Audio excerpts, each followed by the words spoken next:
Alors, me revoilà assez vite. Ouais, ça va vous?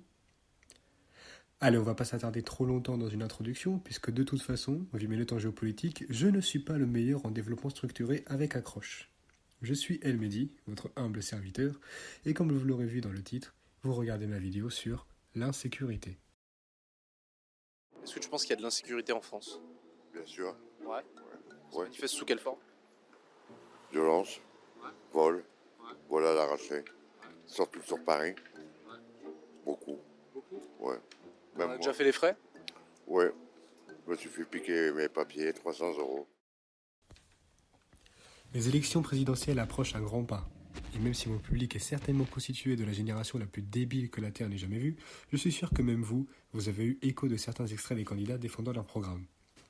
Je vais éviter de parler de l'islam ou du Covid pour essayer de conserver ma chaîne YouTube beaucoup plus longtemps, et de l'écologie puisqu'à l'heure où je vous parle, l'eau de ma douche est en train de couler pour faire croire à ma famille que je suis un mec propre alors que mes cheveux n'ont pas vu l'ombre d'un shampoing depuis 2021. Reste donc la question de l'insécurité. Et ça tombe bien puisque, étant un habitant de la bonne grosse campagne qui porte le nom de ce que ta sœur elle a bien profond, occupé essentiellement par des octogénaires et des vaches, je suis évidemment bien placé pour évoquer le sujet de l'explosion de la délinquance dans les grandes métropoles françaises. Non, je rigole, mais j'adore être culotté. Alors c'est parti. Je veux m'adresser à l'intelligence des Français et pas à leur bas instinct, parce que le sentiment d'insécurité, c'est de l'ordre du fantasme.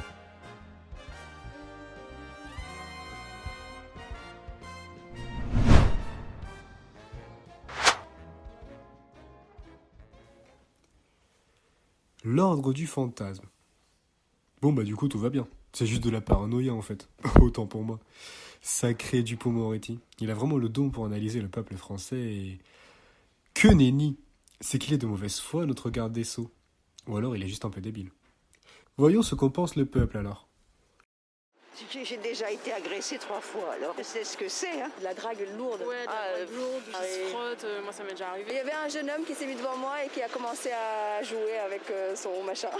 Dites-vous, ma soeur, une fois, elle attendait le métro et un mec il est venu, il a fait c'est combien l'heure quoi. Il faut pas oublier qu'en fait ils ont une mère quoi, donc est-ce qu'il faut qu'ils se disent aussi est-ce que j'aurais bien aimé qu'on fasse ça à ma mère. Moi j'hésite pas, je pitch. 3 copines qui se sont fait violer par un taxi.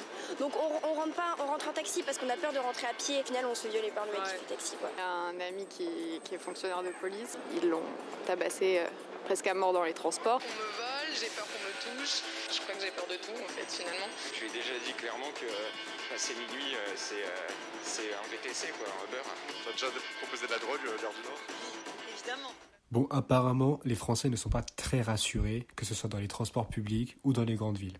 Ça vaut ce que ça vaut, mais le sondage fait par mes propres soins montre une majorité de réponses qui tendent vers « je me suis dessus quand je sors de chez moi », avec en mention une surreprésentation de la gente féminine. Qui l'eût cru? Bref, on trouve quand même beaucoup de fantasmes parmi le peuple. Mais ce sentiment d'insécurité est-il vraiment légitime? Bah oui, imbécile, tu doutes bien que les Français ne vivent pas dans une peur qui les pousse parfois à sortir armés pour rien. Ça ne ferait plaisir absolument à personne. L'explosion des actes violents et des agressions n'est même plus un débat. Les hommes mentent, mais pas les chiffres. Les coups et blessures, les viols, les agressions sexuelles. Putain, il a fallu d'une pandémie mondiale pour laisser un minimum de répit aux Français.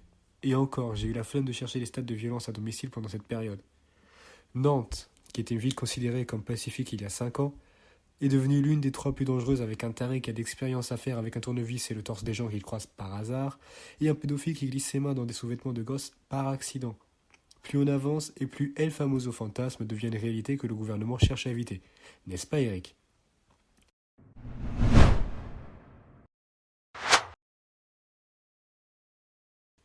Mais alors, comment expliquer cette hausse récente de la délinquance?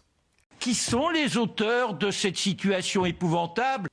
C'est une question assez délicate. Je vais donc pas y répondre et je vais laisser les autres le faire pour moi, évidemment, puisque je suis un professionnel pour éviter les responsabilités. Qu'est-ce qui fait que ça augmente de plus en plus l'insécurité à Paris? Chômage. Chômage, tu penses? Voilà. Manque de travail. C'est les chômeurs qui viennent te voler tes 300 euros. Peut-être pas. Du coup, si je vais au Pôle emploi, je risque de me faire voler. Je le dirai pas. Je dirais pas.